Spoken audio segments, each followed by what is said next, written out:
And one of the things that I've often found is when I read books about Buddhism, that sometimes you come across statements like rebirth is not actually a Buddhist belief. Rebirth is a pre-Buddhist belief which Buddhism took on board when it emerged in ancient India.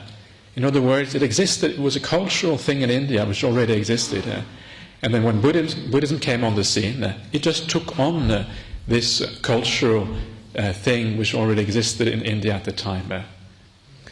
So this is always an important question, because if rebirth is not a Buddhist belief, then there are good grounds maybe to reject it as not being so important.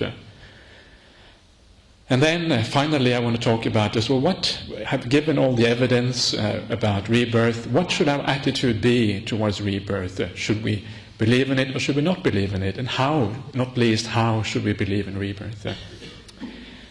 So the first thing is then to understand whether rebirth in fact is important in Buddhism. And to get a grasp of this, I want to tell a little bit of the part of the Buddha's story himself before he was enlightened, and the Buddha's search for enlightenment, because this search in itself sheds a lot of light on the importance of rebirth in Buddhism, or whether it's not important. And as many of you already will know, the Buddha's story, I can start from his when he was still a layperson, before he even went forth, before he became an ascetic who practiced in the forest like other ascetics at the time.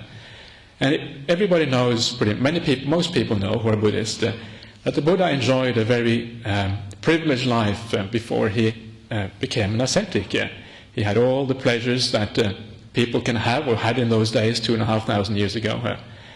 And it was only when he realized the dangers in life, the dangers of particularly of old age, death, and also sickness, and he saw the potential suffering in life, not only the potential suffering, the real suffering in life, and the kind of suffering that he also would have to go through later on, that he decided that he would give up all those pleasures that he had in great abundance compared to most people at the time.